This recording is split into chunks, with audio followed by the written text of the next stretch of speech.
Alright guys, so we got our rig set up, just a basic setup of it. I'm going to immediately save as. You guys should always save incrementally because if Maya messes up or if you save progress that you didn't actually want, like you needed it to be a different way, then you can always go back.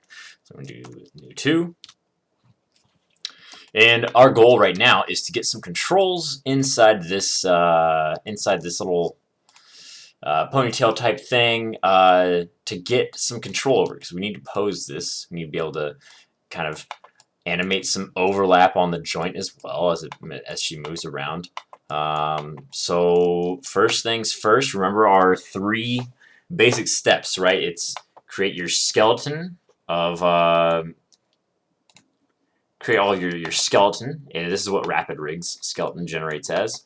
If you do the single joint hierarchy, it will you'll see that it will make links between these. You can also, in 5 mode, turn on this. It's a little X-ray joints feature in your panel, and that way you can see exactly what the joint placements are inside your mesh. So what we need to do is, remember, you make these joints, and then you make the control rig that moves those joints around properly, and then you bind your mesh to your joint structure. So it's then being driven by the controls, because these are all your controls.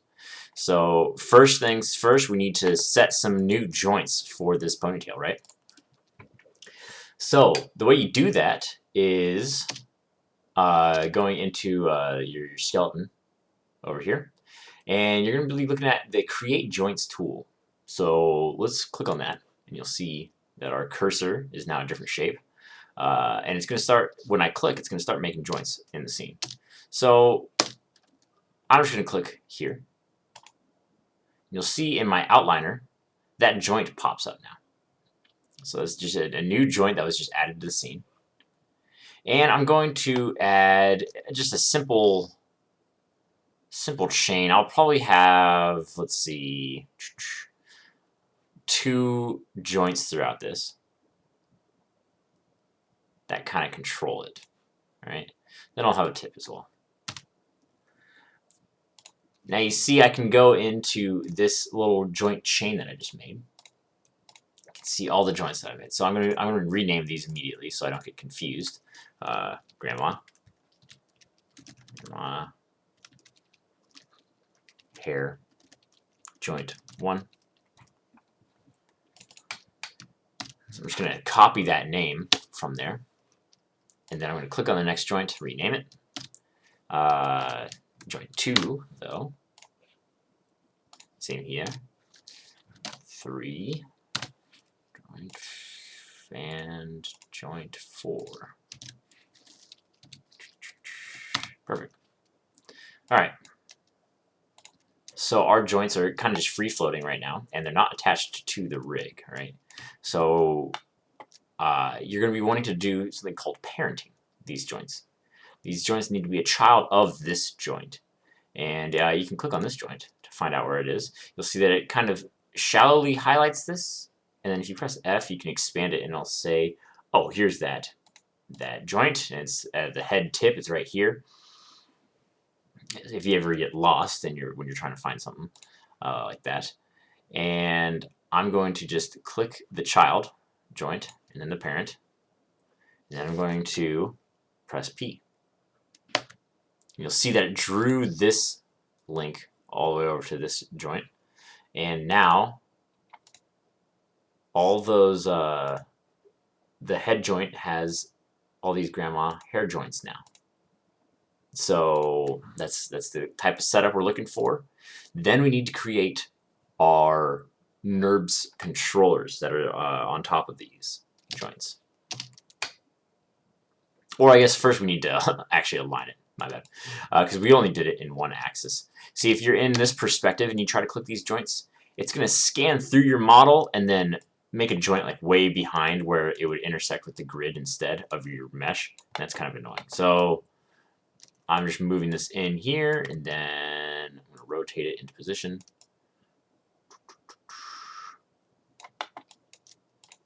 And then say I wanted this one to be further away from that first joint. I believe you can hold insert and then kind of just move it like that. Because otherwise, if I tried to move it without insert being activated, it would move, yeah, it would move the rest of those bad boys. So we want to just move one joint at a time. And there we go. So that's looking all lined. You want to make sure that in your like object mode, the X kind of goes along the model.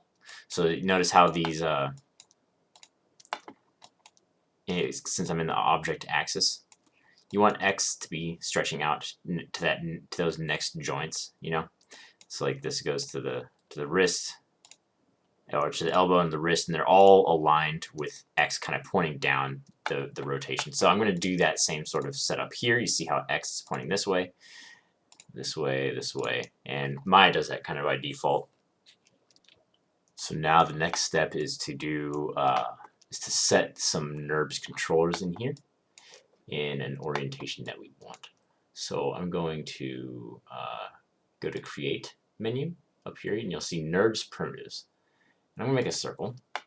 You'll see that circle appear at the origin, right down there.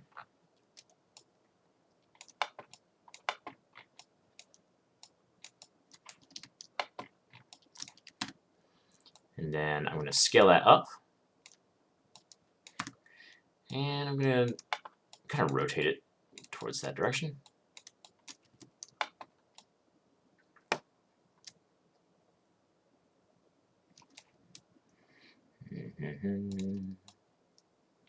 Okay.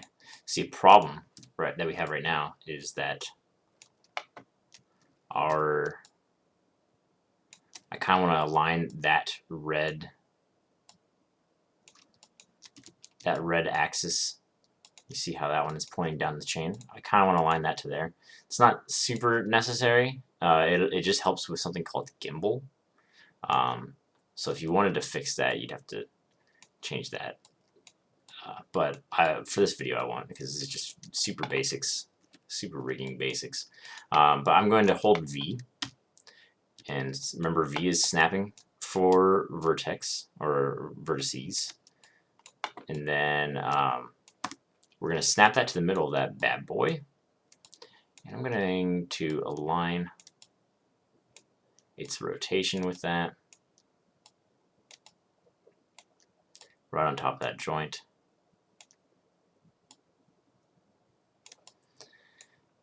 And then I should be able to duplicate that. Or I'm going to rename it first. Grandma hair control. And you'll see that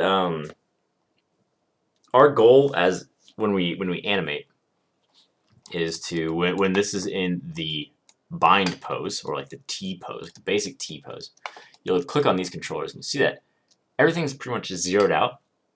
It's like in terms of translation and rotation. And so that's what we want as our goal setup for this controller. And you'll see right now, if I click on it, it has like a billion different values on it. Well, it's just like, because we moved it there by translating and rotating it. And then we also scale it up a little bit. So, in fact, I'm going to scale up a little bit more. So what we need to do is get those values removed from this object. So the way you can do that is do modify freeze transformations. And when you open that up, you'll see translate, rotate, and scale. And I'm going to freeze that. But you'll notice that my pivot, the rotation of my pivot got reset. And that's not what I'm looking for here.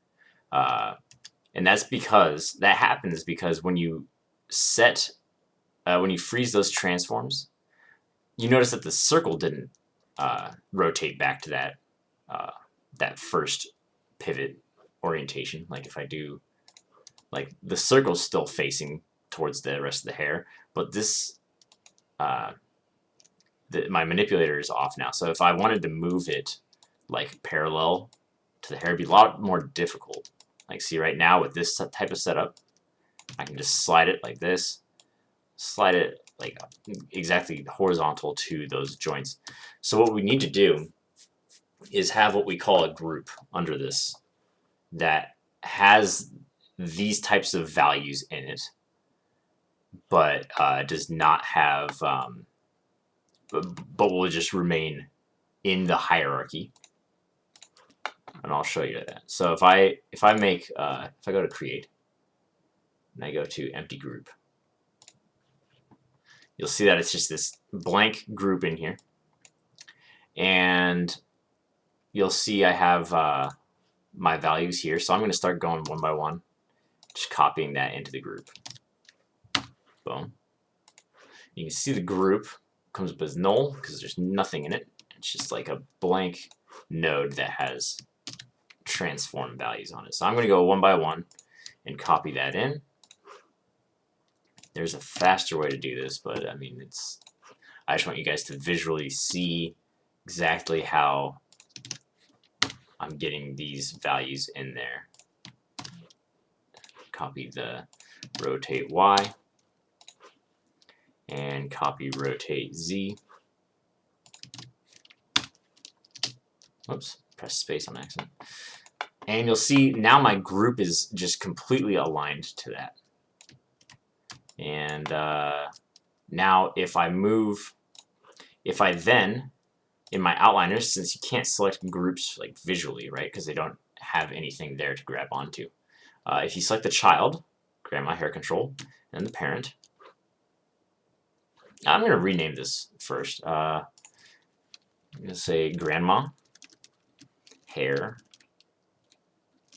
control group 1. I'm going to make this grandma control 1. Alright. So now I'm going to click the child, and then I'm going to control click the parent and press P. Alternatively, you can middle click drag into the other group, and you'll see that it's now a child of that group. And so now you see how it like made all the values 0 and zeroed out for that. It's because it knows that there's no offset between those really. There's like a super tiny, that's why you have -0, which isn't even a number, but you have such a small amount from when we entered that in that I can't even really tell.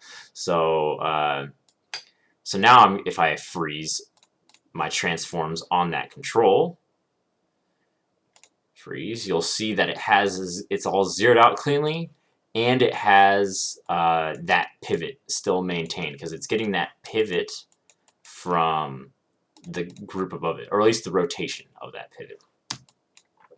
So now, since the rest of these are pretty much just straight down, I'm going to go ahead and click on my control.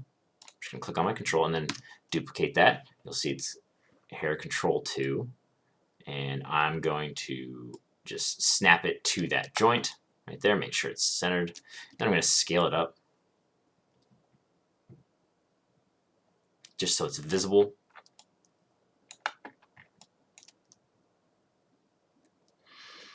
And then I'm going to make sure to freeze the transforms on it. Modify, freeze transformations. Then I'm going to do the same again. And slide that right there. And scale it up a little bit, just so we can see the whole control. Alright, and then modify, freeze transformations again, boom, right there. So now we have this group that has our controls on it, but is still a free-floating thing. We need to get this into the hierarchy of grandma's rig, because if grandma moves like this, you notice how the rig goes with it, but these controls don't. So we need to basically just parent this group inside that hierarchy. So what you're going to do is select that overall first group, then you're going to shift click, because remember you click the child, which is the group, and then the parent, which is this head control, then press P, and now when you move, and there we go, beautiful. All right, but these controls still aren't dictating anything. In fact, they're not even affecting each other, you see. So this one needs to be a child of this one, so I'm going to select both of those. Remember, it's left click, shift, left click this, and then parent, and you'll see, there you go. And then I can select this one and this one, press P again, and you'll see, there you go, they all go together now. And then those are still not driving the, they're not driving these joints at all, right? So even though that these are moving around and they look like they're on top of it, as soon as I go in here and actually start rotating them, nothing happens. So I need to go in, and this is the exact opposite of the parent selection process, but we're going to do something called a parent constraint. So you'll see in your rigging menu, there's like modeling, there's animation, there's rigging. It's a menu called constraint right here. I'm just going to pop that out. But yeah, you have a bunch of different types of constraints. Parent is going to be the same thing as the regular parent, like regular child parent hierarchy stuff is, but the child of it cannot be moved by anything else. So you'll see when I set that system up, but that it's very finicky in terms of like what can control it. Like if you look at this joint right here in the head, you'll see that these values, I believe this is blue. I'm a little bit colorblind, so it might be like a light purple or something, but these channels all look blue. That means that they're being constrained by something. So our channels are going to look very similar. Because if I click this control, remember, when you're parenting, regular parenting, it's child then parent. But when you're parent constraining, it's the driver, which is this. We're gonna have this drive the animation of this joint. Oh my gosh, of this joint. I was trying to say bone and joint at the same time. It did not come out well. But yeah, so it's driver then driven. So this control, this driver, is gonna drive this, and we're gonna do a parent constraint. You'll see all those values got constrained right there. And I'm going to do the same for this. I'm going to do driver, which is the hair, controller, then the driven, and then parent, and then driver, and driven, parent. And now you'll see when I select these controls that this highlights as pink on the joints. So it actually is driving those joints now. You can see there. There you go. Beautiful. So now we can add some overlap when we get this skinned onto our character. It's going to be so awesome, guys. Like, I love this part because, like, this is when your characters really come to life. This is when you set up your rigs and you get all these controls. And I love auto rigs because they just set up the basic stuff that every character needs so nicely and cleanly. So that's it for how to add controls onto your character. That's it for that. And I will now go over skinning your character to your generated rig.